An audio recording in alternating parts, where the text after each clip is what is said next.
जय हिंद दोस्तों, मैं ऋतिक यादव एक बार फिर से आपका स्वागत करता हूं आपके अपने यूट्यूब चैनल अमेजिंग लर्निंग पर। तो मैं आशा करता हूं आप सभी लोग अच्छे होंगे। जैसा कि हम आपको वास्तविक संख्या पढ़ा रहे हैं, वास्तविक संख्या में आज हम आपको प्रश्नावली 1.3 पढ़ाएंगे। इसके पहले हम प्रश्नावली 1.1 और 1.2 आपकी हम करा चुके हैं। तो जिन लोगों ने प्रश्नावली 1.1 और 1.2 नहीं देखा है, डिस्क्रिप्शन में उसकी लिंक डाल दे रहे हैं, आप वहां से जा कर के उसको देख सकते हैं। तो चलिए हम आपकी क्लास शुरू करते हैं।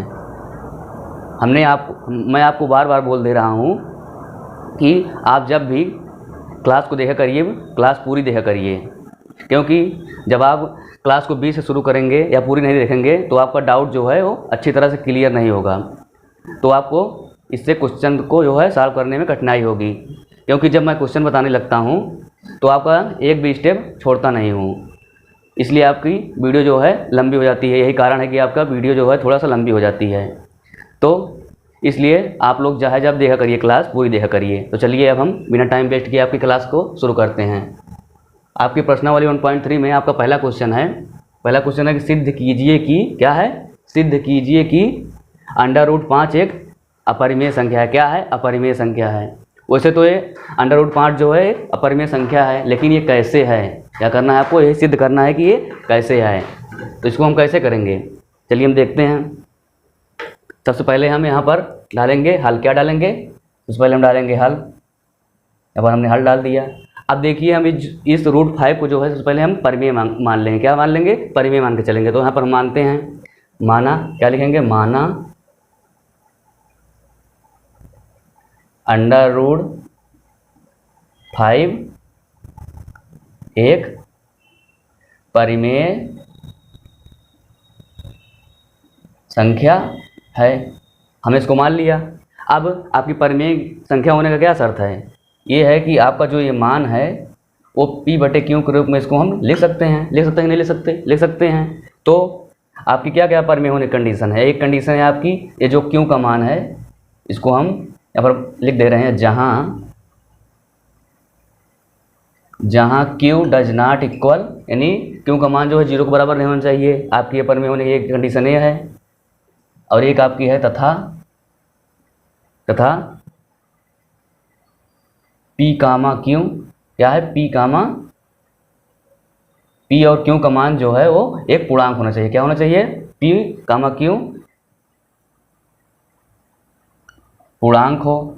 एक आपकी ये है परिमेय होने का। और एक है, एक क्या है?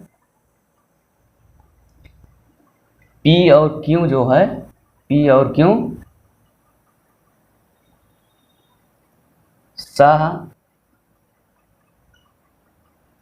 अभाज्य हो। क्या हो? सह अभाज्य हो। ये आपकी परिमेय होने की कंडीशन है। तो अब देखिए आपका पूर्णांक क्या होता है, उसको तो हमने बता ही दिया है। पूर्णांक आपका क्या होता है? या जो 0 से इधर की वैल्यू होती है 1 2 3, इधर और माइनस वाली जितनी होती है -1 -2, यही आपका पूर्णांक होता है। यह आपका पूर्णांक होता है। और सहभाज्य संख्या क्या होती है आपकी? सहभाज्य संख्या वो होती है जो खुद से कटे और एक से कटे, इसके अलावा और किसी से न कटे, वो आपकी सह अभाज्य संख्या होती है। इसको हम आपकी पहली क्लास में बता ही चुके हैं, तो आप लोग इसको जानते ही हैं। तो अब देखिए ये आपकी हो गई परिमेय होने कंडीशन। अब देखिए इसका हम इसमें क्या करेंगे? तिर्यक गुणा करेंगे। क्या करेंगे? इसका हम इसमें तिर्यक गुणा करेंगे। तो आपका यहाँ पर हो जाएगा, क्या हो जाएगा? इसका इधर हम कर लेंगे तो आपका हो जाएगा P बराबर, क्या हो जाएगा? P बराबर √5 क्यों, इतना हुआ। अब देखिए इसको क्या करेंगे? दोनों पक्षों क्या करेंगे? दोनों पक्षों को और करने पर क्या करेंगे? यहाँ पर लिखेंगे हम दोनों पक्षों का वर्ग करने पर। यहाँ पर हमने लिखा दोनों पक्षों को और करने पर। आप दोनों पक्षों को वर्ग कर देते हैं। तो यहाँ पर जब हम P का करेंगे तो क्या हो जाएगा? P² हो जाएगा। क्या हो जाएगा? P² हो जाएगा। P² हो गया और बराबर की जगह पर हम बराबर लगा दिए। अब देखिए √5 का जब हम करेंगे तो क्या हो जाएगा आपका? √5 का हो जाएगा, क्योंकि हम √5² जो है इसको क्या लिख सकते हैं? √5 गुणे √5। जब रूट का रूट से गुणा होता है तो क्या एक रूट जो है आपका हट जाता है, रूट दोनों में से क्या होता है? हट जाता है। और यहाँ पर आ जाता है 5। तो यहाँ पर आपका हो जाएगा 5, यानी क्या हो जाएगा? 5Q²। अब Q को जो है स्क्वायर हो जाएगा। अब देखिए इस 5 को हम इस तरफ बटे में भेज देंगे, क्या करेंगे, बटे में भेज देंगे। तो यहाँ पर आपका हो जाएगा पी स्क्वायर अपान 5 बराबर Q square, P square upon 5 बराबर क्यू स्क्वायर।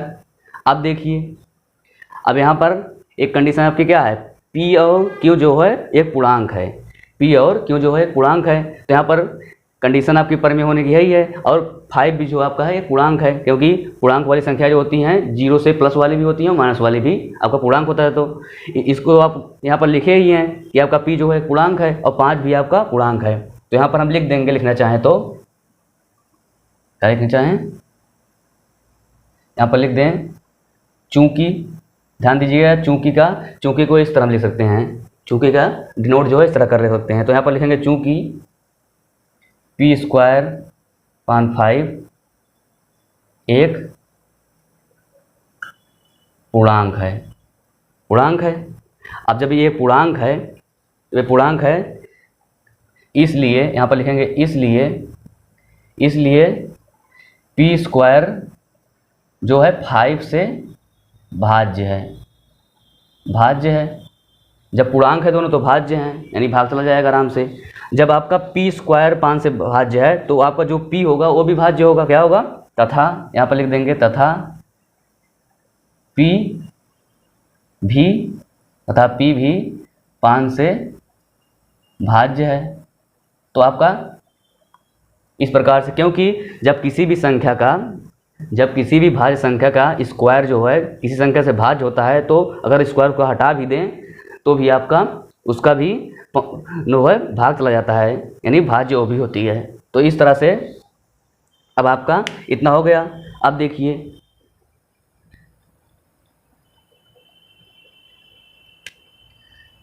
देखिए, इधर हो जाता है आपका, यहाँ पर देखिए, अब जब ये आपका भाज्य है, P जो है 5 से भाज्य है, तो इसका कुछ न कुछ मान आएगा जब भाग करेंगे। तो यहाँ पर लिखेंगे इसलिए P बटे 5 बराबर कुछ न कुछ मान आएगा इसका जब हल करेंगे। तो मान लीजिए यहाँ पर आपका क्या मान आया, K1 आ गया, क्या आ गया, K1 आ गया। अब देखिए क्या करते हैं, यहाँ पर क्या करते हैं, फिर से इसका हम इसमें तिर्यक गुणा कर देते हैं, क्या करते हैं, तिर्यक गुणा कर देते हैं।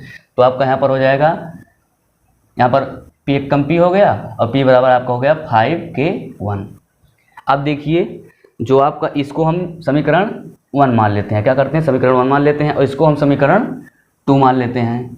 अब इस समीकरण 2 से हम P का मान जो है समीकरण 1 में रख देते हैं, P की जगह पर क्या करते हैं, P की जगह पर रख देते हैं। तो आपका यहाँ पर है P स्क्वायर अपान 5 बराबर Q स्क्वायर, इतना है। अब देखिए यही आपका समीकरण 1 है। तो अब जब हम मान रखेंगे इसमें, समीकरण 2 से P का मान जो है इसकी जगह पर हम रख देंगे। तो यहाँ पर आपका हो जाएगा 5K1 का स्क्वायर बटे 5 बराबर Q स्क्वायर, इतना हुआ। अब इस 5 का वर्ग कितना हो जाएगा, 5 का वर्ग हो जाएगा आपका 25, कितना हो जाएगा 25, और K1 स्क्वायर यहाँ पर हो जाएगा 5 का, क्या हो जाएगा 5, इतना हो गया। और इधर आपका हो जाएगा Q स्क्वायर। अब ये 5 से 5 आपका कट जाएगा, 5 5 25, यहाँ पर आपका आ जाएगा 5K1 स्क्वायर बराबर Q स्क्वायर। अब इस 5 को हम इस तरफ भेज देंगे तो इधर गुणा में इधर चला जाएगा भाग में। तो यहाँ पर हो जाएगा आपका K1 स्क्वायर बराबर Q स्क्वायर अपान 5। अब देखिए यहाँ पर हमने Q को भी पूर्णांक लिखा था, क्योंकि Q पूर्णांक है तो आपका 5 तो पूर्णांक है ही है। तो यहाँ पर भी आपका हो गया, क्या हो गया, चूँकि क्या हो गया, चूँकि Q स्क्वायर अपान 5 एक पूर्णांक है।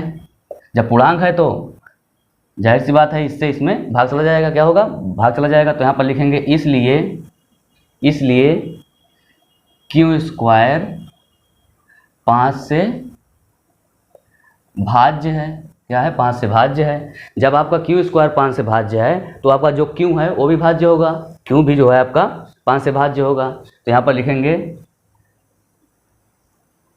तथा Q भी 5 से भाज्य है। जब Q जो है 5 से भाज्य है तो इसका कुछ में कुछ मान आएगा, तो यहाँ पर लिखेंगे इसलिए Q/5 बराबर, जब इसको हम सॉल्व करेंगे तो कुछ में कुछ मान आएगा, तो यहाँ पर आपका मान लीजिए K2 मान आएगा। क्या आएगा? K2 आएगा। तो जब इसका हम इसमें तिर्यक गुणा कर देंगे तो आपका क्या हो जाएगा? यहाँ पर आपका हो जाएगा, क्या हो जाएगा यहाँ पर आपका हो जाएगा Q बराबर, क्या हो जाएगा? Q बराबर 5K2। इतना हो गया। आप ध्यान दीजिए यहाँ पर देखिए कहाँ गया, यहाँ पर समीकरण 2 हो गया और इसको हम मान लेते हैं आपका समीकरण 3। अब देखिए समीकरण 2 में और समीकरण 3 में जो P का आपका गुणनखंड आ रहा है 5, यहाँ पर भी सेम है और यहाँ पर भी सेम है, जो कि परिमेय संख्या के लिए आपका उभयनिष्ठ गुणनखंड नहीं होना चाहिए, यानी दोनों में आपका उभयनिष्ठ गुणनखंड नहीं होना चाहिए। परिमेय संख्या की आपकी यही शर्त होती है। क्या होती है? यही शर्त होती है। तो अब यहाँ पर देखिए, हम यहाँ पर लिख देंगे, थोड़ा सा मिटा लेते हैं, यहाँ पर लिखेंगे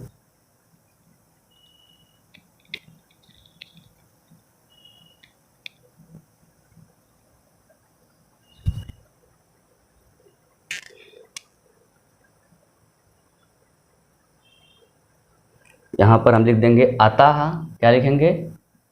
अतः P व Q, अतः P व Q, अतः P व Q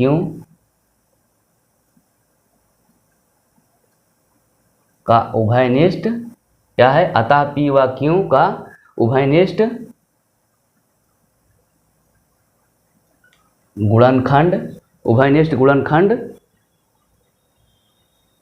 P व Q का उभयनिष्ठ गुणनखंड है। इसलिए क्या हुआ? इसलिए P व Q क्या हुआ? इसलिए P व Q जो है, इसलिए P व Q सह अभाज्य संख्या नहीं है। क्या है? सहभाज्य संख्या नहीं है। इतना हुआ।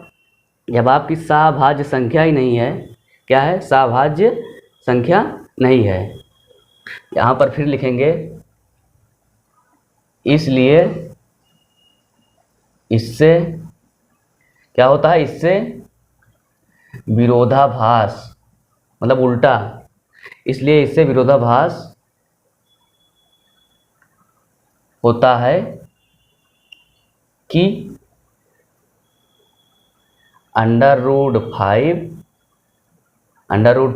क्या है? √5 एक अपरिमेय संख्या है। यही आपको सिद्ध करना था और आपका इस प्रकार से सिद्ध हो चुका है। इस तरह से आपका पहला क्वेश्चन हो गया। थोड़ा लेंदी था, अगर आप ध्यान से देखे होंगे तो आपको बहुत अच्छी तरीके से समझ में आ चुका होगा। अब आपका अगला क्वेश्चन है क्वेश्चन नंबर 2।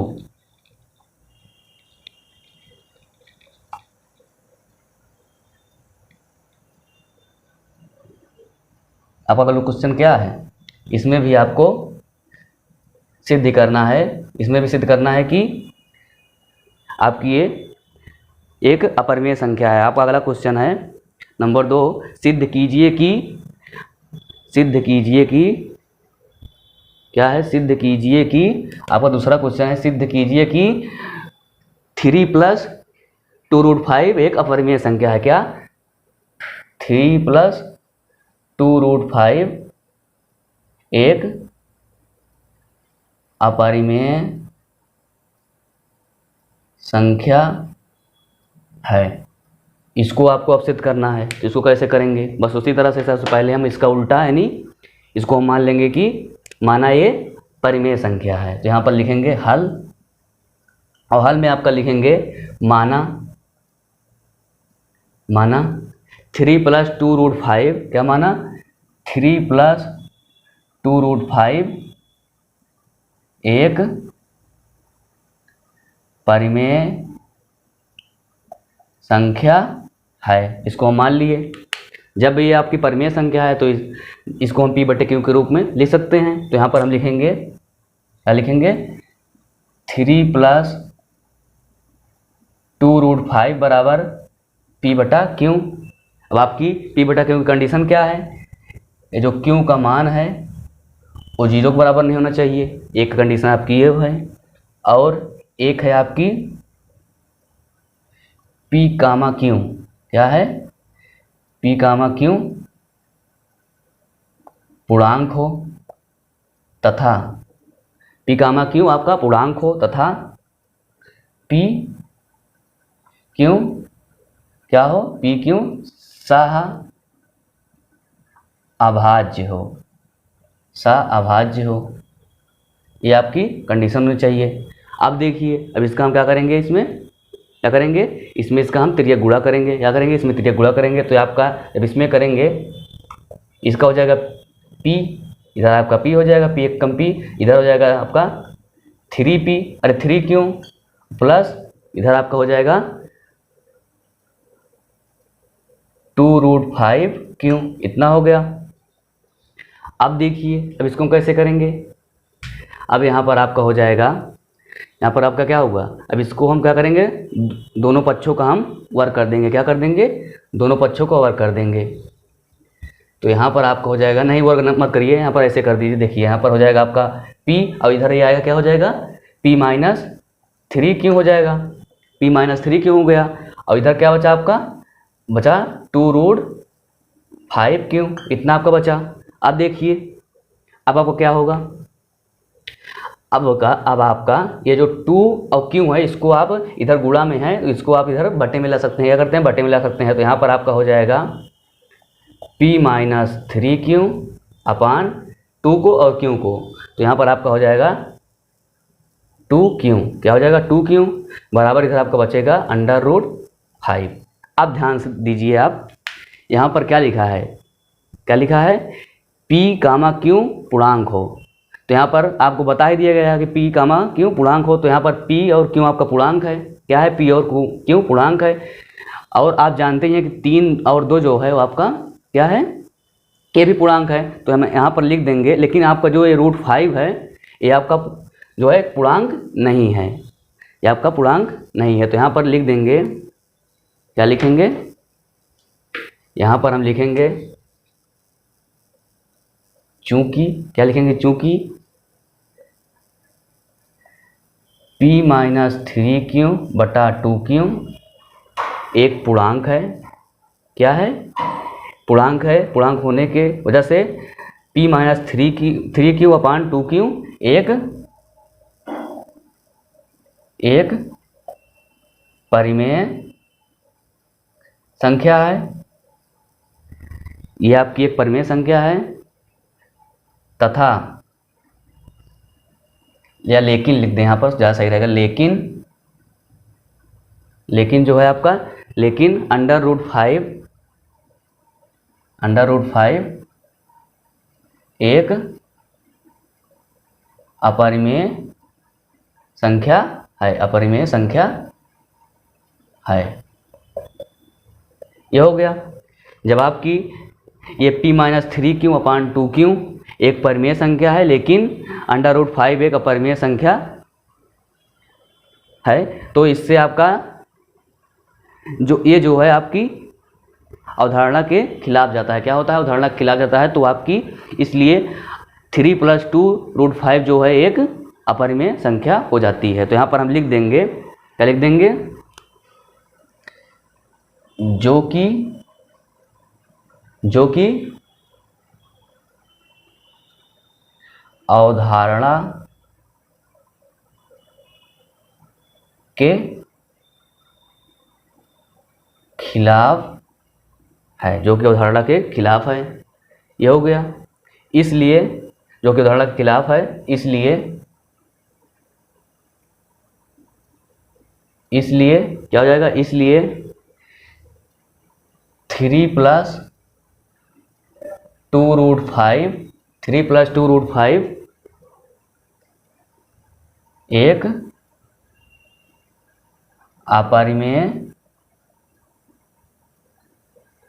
संख्या है। इस तरह से आपका दूसरा क्वेश्चन भी सॉल्व हो गया। अब आपका अगला क्वेश्चन है क्वेश्चन नंबर 3। आपका तीसरा क्वेश्चन क्या है, उसमें भी आपको उसके अंतर्गत आपको 3 क्वेश्चन सॉल्व करने हैं। कितने? 3 क्वेश्चन सॉल्व करने हैं और तीनों में आपको अपरिमेय संख्या ही सिद्ध करना है। क्या करना है? अपरिमेय संख्या ही आपको सिद्ध करना है। तो चलिए देखते हैं कैसे करते हैं उसको। आपका तीसरा क्वेश्चन भी है, निम्नलिखित को सिद्ध कीजिए कि अपरिमेय संख्या है। तो इसमें आपका तीसरे का पहला आपका है 1/√2। बिल्कुल पहले जैसा है, बिल्कुल क्या है? पहले जैसा है। इसका क्या करना है? अपरिमेय संख्या आपको सिद्ध करना है। तो यहाँ पर हम लिखेंगे, सबसे पहले यहाँ पर डालेंगे हल और इसको हम मान लेंगे उसके उल्टा मान लेंगे। क्या मान लेंगे? इसको हम परिमेय मान लेंगे। क्या मान लेंगे? परिमेय। तो यहाँ पर लिखेंगे माना 1/√2 एक परिमेय संख्या है। इसको हम लिख दिए, माना 1/√2 एक परिमेय संख्या है। जब आपकी ये एक परिमेय संख्या है जिसको हम क्या करेंगे, इसको हम P/Q के रूप में लिख सकते हैं। तो लिख लेंगे, यहाँ पर लिखेंगे तब 1/√2 बराबर लिखेंगे P/Q। अब जो अब आपकी परिमेय संख्या होने की कंडीशन क्या होती है, यहाँ पर लिख देंगे जहाँ Q डज नॉट इक्वल 0 और कामा P, पूर्णांक हो। क्या हो? Q का मान जो है 0 के बराबर ना हो और आपका Q जो है वो आपका पूर्णांक हो। क्या हो? पूर्णांक हो। तो यहाँ पर लिख देंगे पूर्णांक हो और तथा क्या हो? पूर्णांक हो तथा P, Q सह अभाज्य हो। क्या हो? सह अभाज्य हो। तो आपको ये ध्यान में रखना है इतना। अब देखिए, अब इसका क्या करेंगे? सिंपल सा इसको हम थोड़ा सॉल्व करेंगे। इसका इसमें हम तिर्यक गुणा कर लेंगे। तो जब हम इसका इसमें हम तिर्यक गुणा करेंगे तो यहाँ पर आपका हो जाएगा, क्या हो जाएगा? यहाँ पर हो जाएगा Q का इसमें करेंगे तो यहाँ आपका हो जाएगा Q और इधर हो जाएगा √2Q। अब क्या करेंगे? दोनों पक्षों का क्या करेंगे? दोनों पक्षों का वर्ग करेंगे। तो यहाँ पर लिखेंगे दोनों पक्षों का वर्ग करने पर, दोनों पक्षों का करने पर। तो अब यहाँ पर आपको हो जाएगा, जब क्यू करेंगे तो Q² हो जाएगा। क्या हो जाएगा? Q² हो जाएगा। और √2 का करेंगे तो क्या हो जाएगा? 2 हो जाएगा। 2 और Q करेंगे तो Q² हो जाएगा। इसको थोड़ा सा हम क्या करेंगे? पक्षांतर कर लेंगे। क्या करेंगे? पक्षांतर कर लेंगे। यहाँ पर देखिए, यहाँ पर √2 को जब हम P से करेंगे तो यहाँ पर P आएगा। क्या आएगा? P आएगा। तो यहाँ पर हम P लिख देंगे। यहाँ पर आपका जो है P रहेगा। क्या रहेगा? P² रहेगा। यानी जब स्क्वायर वर्क करेंगे तो यहाँ पर आपका P² हो जाएगा। क्या हो जाएगा? P² हो जाएगा। अब देखिए, आप इस 2 को जब इधर लाएंगे तो ये आपका इधर गुणा में है, इधर चला जाएगा बटे में। तो यहाँ पर हम हो जाएगा, क्या हो जाएगा? Q²/2 बराबर P²। अब देखिए, यहाँ पर आपकी परिमेय होने की कंडीशन क्या है? यहाँ पर आपके परिमेय होने की कंडीशन है P, Q पूर्णांक हो। P, Q पूर्णांक हो। तो आपको जो Q है उसको तो पूर्णांक दिया ही गया है और हम 2 को जानते हैं कि आपका पूर्णांक होता ही है। तो यहाँ पर लिखेंगे चूँकि, क्या लिखेंगे? चूँकि क्या लिखेंगे? चूँकि Q²/2 एक पूर्णांक है। यहाँ पर फिर लिखेंगे इसलिए Q², जब आपका ये पूर्णांक है तो Q² जो है वो आपका 2 से आसानी से भाज्य हो जाएगा, यानी भाग चला जाएगा। तो यहाँ पर लिखेंगे Q², इसलिए Q² 2 से क्या है? भाज्य है। भाज्य है। जब आपका Q² 2 से भाज्य है तो यानी जब किसी संख्या का वर्ग जो है किसी संख्या से भाज्य होता है तो अगर उसका वर्ग हम हटा भी दें तो भी वो भी जो है आपका भाज्य हो जाएगा। तो इसलिए यहाँ पर फिर से लिखेंगे, इसलिए Q भी 2 से भाज्य, Q भी 2 से भाज्य होगा। जब Q² 2 से भाज्य है इसलिए Q भी 2 से भाज्य होगा। यहाँ पर लिख देंगे। अब देखिए, जब आपका Q 2 से भाग करेंगे इसको तो हम इसका कुछ ना कुछ मान आएगा। इसका कुछ में कुछ मान आएगा, तो यहाँ पर लिखेंगे तथा Q/2 बराबर, जब इसका हम Q में 2 से भाग करेंगे तो कुछ में कुछ मान आएगा, तो यहाँ पर आपका हो जाएगा, मान लीजिए K1 आ गया, क्या आ गया, K1 आ गया। अब देखिए इसको हम सॉल्व करेंगे थोड़ा सा, तो यहाँ पर आपका हो जाएगा, क्या हो जाएगा यहाँ पर आपका हो जाएगा, देखिए यहाँ पर इसका इसमें करेंगे तो यहाँ पर हो जाएगा Q और इधर हो जाएगा 2Q, क्या हो जाएगा। और इसको हम जो ये आपका था इसको हम समीकरण 1 मान लेते हैं, क्या करते हैं, इसको हम समीकरण 1 मान लेते हैं। तो यहाँ पर आपका हो जाएगा Q बराबर 2K1, इतना हो गया। अब देखिए इसको हम मान लेते हैं समीकरण नंबर 2। इस समीकरण 2 से Q का मान जो है समीकरण 1 में हम क्या करते हैं, रख देते हैं, क्या करते हैं, रख देते हैं। तो यहाँ पर आपका हो जाएगा, यहाँ पर Q की जगह पर रखेंगे तो यहाँ पर हो जाएगा 2K1 का, क्या हो जाएगा, यहाँ पर लिख देते हैं हम समीकरण 1 में Q का मान रखने पर, इतना मैं लिख दिया। अब देखिए अब यहाँ पर हो जाएगा आपका Q स्क्वायर जगह पर हम 2K1 रखेंगे तो क्या हो जाएगा आपका, 2 का क्या हो जाएगा, 2K1 स्क्वायर अपान 2 हो जाएगा, क्या हो जाएगा, 2 हो जाएगा।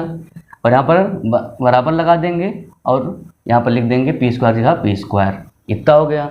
अब देखिए इसका जब 2 का स्क्वायर करेंगे तो आपका हो जाएगा 4, और K1 करेंगे तो आपका हो जाएगा K1 स्क्वायर, और बटे में 2 ही है, तो यहाँ पर हो जाएगा P स्क्वायर। अब 2 से 2 ये कट जाएगा, तो यहाँ पर अब आपका आ जाएगा, क्या आ जाएगा, यहाँ पर आपका आ जाएगा 2K1 स्क्वायर, आ जाएगा 2K1 स्क्वायर बराबर P स्क्वायर, इतना आ गया। अब इस 2 को हम इधर भेज देंगे तो क्या, कहाँ चला जाएगा, बटे में चला जाएगा। तो यहाँ पर अब हो जाएगा आपका K1 स्क्वायर बराबर P2 square upon 2, P2 square upon 2। अब देखिए यहाँ पर P हमने जब माना था एक परिमेय, तो परिमेय होने कंडीशन आपकी थी P जो है पूर्णांक है, P जब एक पूर्णांक है तो यहाँ पर P को बता ही दिया गया कि एक पूर्णांक है, और 2 आप जानते हैं कि एक पूर्णांक होता ही है। तो यहाँ पर लिखेंगे चूँकि P स्क्वायर अपान 2 या P स्क्वायर अपान 2 एक पूर्णांक है, क्या है, पूर्णांक है, इसलिए P स्क्वायर 2 से भाज्य है। जब P स्क्वायर आपका 2 से भाज्य है तो आपका क्या, P भी जो है आपका 2 से भाज्य होगा, इसलिए P भी 2 से भाज्य होगा। अब देखिए अब यहाँ पर आपका जो है उभयनिष्ठ गुणनखंड आपको मिल जा रहा है, जो कि अवधारणा के आपका खिलाफ जा रहा है। क्या हो रहा है, अवधारणा के आपका खिलाफ जा रहा है। तो यहाँ पर हम लिखेंगे, क्या लिखेंगे, यहाँ पर हम लिखेंगे अतः, क्या लिखेंगे, अतः, यहाँ पर लिखेंगे हम अतः P व Q, अतः P व Q, अतः P व Q के उभयनिष्ठ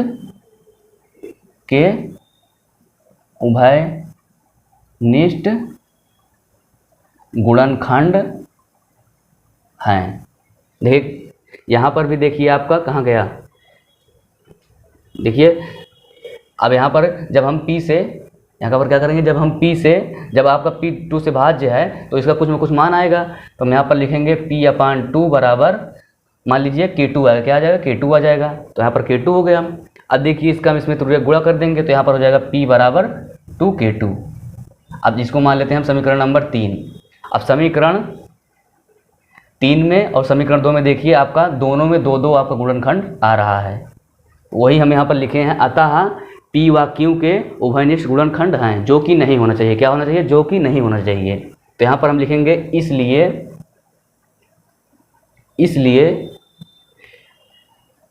P व Q, इसलिए P व Q एक सह अभाज्य संख्या नहीं है, सहाभाज्य संख्या नहीं है, जो कि अवधारणा के खिलाफ जाता है। क्या होता है? जो कि आपके अवधारणा जो आपके चैप्टर में 3-4 बताई गई है उसके खिलाफ जाता है, जो कि अवधारणा के खिलाफ है। इसलिए 3+2√5 एक क्या है? एक आपकी अपरिमेय संख्या है। क्या है? आपकी एक अपरिमेय संख्या है। अपरिमेय संख्या है। इस तरह से आपका तीसरा का पहला क्वेश्चन भी हो गया। अब आपका अगला क्वेश्चन है तीसरे का दूसरा पॉइंट है, क्या है? उसमें भी आपका क्या करना है? अपरिमेय संख्या ही सिद्ध करना है। क्या करना है? अपरिमेय संख्या सिद्ध करना है कि ये कैसी है। तो चलिए उसको भी हम देख लेते हैं बिल्कुल इसी तरह से। बहुत इंपॉर्टेंट क्वेश्चन है, अगर आप इसको बार बार प्रैक्टिस करेंगे तभी आपके दिमाग में रहेगा, नहीं तो आप बहुत जल्दी इसको भूल जाएंगे। तो आप लोग इसको प्रैक्टिस करते रहिएगा।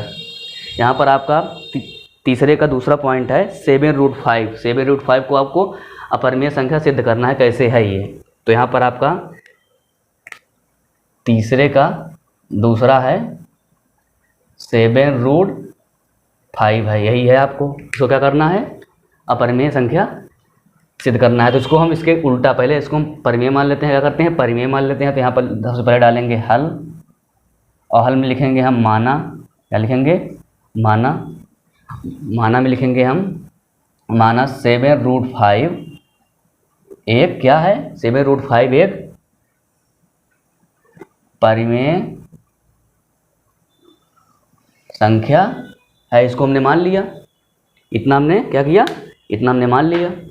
अब देखिए, जब आपकी परिमेय संख्या है जिसको हम p/q के रूप में लिख सकते हैं, क्या करते हैं? p/q के रूप में लिख सकते हैं। तो यहाँ पर आपका हो जाएगा 7√5 बराबर क्या हो जाएगा? p/q हो जाएगा। अब परिमेय होने की आपकी शर्त क्या है? जो q का मान है वो जीरो के बराबर नहीं होना चाहिए, यानी हर का मान जो है आपका 0 के बराबर नहीं होना चाहिए। और क्या है? और आपकी है p/q एक पूर्णांक हो। क्या हो? एक पूर्णांक हो तथा p/q क्या हो? आपके p/q जो है आपके वो क्या हो? सह अभाज्य हो। क्या हो? सह अभाज्य हो। ये आपकी परिमेय होने की कंडीशन होती है। तो अब हम क्या करेंगे? इसका इसमें हम त्रिज्या गुणा कर लेंगे। तो यहाँ पर आपका हो जाएगा, इधर इसका करेंगे तो आपका हो जाएगा, क्या हो जाएगा? इधर करेंगे तो p हो जाएगा, उधर हो जाएगा 7√5 क्यों हो जाएगा, इतना हो जाएगा। अब देखिए, अब हम क्या करेंगे? इस 7q को हम इधर इसके बट्टे में ला लेंगे। क्या करेंगे? इसके हम बट्टे में ला लेंगे, क्योंकि उधर गुणे में है, इधर आ जाएगा आपका बट्टे में, नहीं p/7q हो जाएगा। क्या हो जाएगा? 7q बराबर √5। अब देखिए, थोड़ा ध्यान दीजिएगा, यहाँ पर हम कुछ आपको बता रहे हैं। देखिए, अब यहाँ पर देखिए, आपका p जो है, यहाँ पर आपने लिखा था p/q एक पूर्णांक हो। क्या हो? पूर्णांक हो। यहाँ पर देखिए, p और q के बारे में आपको यहाँ पर जानकारी दी ही गई है कि आपका p और q एक पूर्णांक हो। तो ये तो आप जान लिए, लेकिन आपका 7 भी जो होता है एक पूर्णांक होता है। क्या होता है? पूर्णांक होता है। तो आपका ये पूर्णांक पूरा होने के नाते आपका क्या हो जाएगा? एक परिमेय संख्या हो जाएगी। क्या हो जाएगी? परिमेय संख्या हो जाएगी। लेकिन आपके जो √5 है ये क्या है? आपकी अपरिमेय संख्या है। तो यहाँ पर हम लिख देंगे, क्या लिखेंगे? यहाँ पर हम लिखेंगे चूंकि p/7q एक परिमेय संख्या है, लेकिन √5 क्या है? अपरिमेय है, जो कि अवधारणा के खिलाफ है। तो यहाँ पर लिखेंगे अब हम, इसलिए जब अवधारणा के आपके खिलाफ है, क्या है, जो कि अवधारणा के खिलाफ है, इसलिए 7√5 एक अपरिमेय संख्या है। इस तरह से आपका तीसरे का दूसरा भी सिद्ध होता है। आपका इस प्रश्नावली 1.3 का तीसरे का तीसरा पॉइंट, जो कि लास्ट, इस प्रश्नावली का जो कि लास्ट क्वेश्चन होगा वो है तीसरे का तीसरा। क्या है, तीसरे का तीसरा। तीसरे के तीसरे में आपको करना है, इसमें भी आपको क्या करना है, इसमें भी आपको अपरिमेय संख्या सिद्ध करना है। आपका तीसरे का है 6 + √2। क्या है, 6 + √2 को आपको क्या करना है, 6 + √2, इसको भी आपको अपरिमेय संख्या सिद्ध करना है। तो यहाँ पर आपका हो जाएगा, यहाँ पर डालेंगे सबसे पहले हम हल में आप सबसे पहले क्या करेंगे, इसको मानेंगे, माना, इसके अपोजिट हम मान लेंगे, क्या मान लेंगे, माना, क्या डालेंगे, माना 6 + √2 एक क्या है, एक परिमेय संख्या है। इसको हम परिमेय संख्या मान लिए। जब हम इसको परिमेय संख्या मान लिए तो हम इसको क्या कर सकते हैं, P/Q के रूप में ले सकते हैं। क्या कर सकते हैं, P/Q को रूप में ले सकते हैं। तो यहाँ पर हम लिखेंगे, क्या लिखेंगे, 6 + √2 बराबर P/Q, इतना लिखा। अब हम जानते हैं जब आपकी परिमेय संख्या होती है तो उसकी कंडीशन कुछ होती है। तो यहाँ पर आपकी कंडीशन होती है, जहाँ Q डज नॉट इक्वल 0 तथा P, Q पूर्णांक हो। ये आपकी क्या होती है, ये आपकी कंडीशन होती है। अब देखिए यहाँ पर आपका क्या होगा, अब इसको हम थोड़ा सॉल्व करेंगे। क्या करेंगे, इसको थोड़ा सा हम सॉल्व करेंगे। तो यहाँ पर आपका हो जाएगा, क्या हो जाएगा, इसका हम इसमें तिर्यक गुणा करेंगे। क्या करेंगे, इसका हम तिर्यक गुणा करेंगे। तो यहाँ पर हो जाएगा P एकम P हो जाएगा, क्या हो जाएगा, P एकम P हो जाएगा। तो यहाँ पर हो जाएगा आपका Q का इसमें करेंगे 6Q + √2Q हो जाएगा। अब देखिए, अब हम क्या करेंगे, इस 6Q को इधर लाएंगे तो क्या हो जाएगा, माइनस में हो जाएगा, माइनस हो जाएगा। तो यहाँ पर हो जाएगा P - 6Q बराबर √2Q। अभी हम Q को इधर गुणे में है, इधर लाएंगे तो बटे में आ जाएगा। तो यहाँ पर आपका हो जाएगा सिंपल सा P - 6Q/Q बराबर √2। अब ध्यान दीजिएगा, यहाँ पर हम आपको कुछ बता रहे हैं। यहाँ पर आपका देखिए, यहाँ पर बोला गया है P और Q पूर्णांक हो। तो यहाँ पर P और Q आपका पूर्णांक है, इतना तो आपको बोला गया है यहाँ पर। लेकिन आप 6 को भी जानते हैं कि आपका क्या होता है, ये पूर्णांक होता है। क्या होता है, ये पूर्णांक होता है। तो जब ये आपके तीनों चीज़ आपके जब पूर्णांक हैं तो आपकी क्या हो जाएगी, ये परिमेय संख्या हो जाएगी। क्या हो जाएगी, परिमेय संख्या हो जाएगी। और आपकी ये √2 जो है एक अपरिमेय संख्या है ही है। तो यहाँ पर वही हम लिख देंगे, क्या लिखेंगे, यहाँ पर लिखेंगे चूंकि, क्या लिखेंगे, चूंकि P - 6Q/Q एक परिमेय संख्या है। क्या है, एक परिमेय संख्या है तथा परिमेय संख्या तथा √2 एक क्या है, √2 एक अपरिमेय है। क्या है, अपरिमेय है। इतना हो गया, अपरिमेय है। और फिर इसके बाद हम क्या लिख देंगे, जो कि अवधारणा के खिलाफ जाता है। क्या होता है, जो कि अवधारणा के खिलाफ जाता है। क्या हुआ, जो कि अवधारणा के खिलाफ जाता है। क्या होता है, जो कि अवधारणा के खिलाफ जाता है, जो कि अवधारणा के खिलाफ जाता है। इसलिए 6 + √2 अपरिमेय संख्या है। इसलिए 6 + √2 अपरिमेय संख्या है। इस तरह से आपका तीसरे का, ये आपका जो तीसरा था, तीसरा क्या था, तीसरे का तीसरा क्वेश्चन था। ये आपका तीसरा क्वेश्चन था। इस तरह से आपकी प्रश्नावली 1.3 आपकी इस तरह से समाप्त होती है। तो दोस्तों मैं आशा करता हूँ आपको यह वीडियो अच्छी लगी होगी। अगर आपको वीडियो अच्छी लगी हो तो आप लोग वीडियो को लाइक, सब्सक्राइब और अपने दोस्तों के पास ज़्यादा से ज़्यादा शेयर करने से ना भूलें। तो चलिए आपको मिलते हैं नेक्स्ट वीडियो में, तब तक के लिए जय हिंद।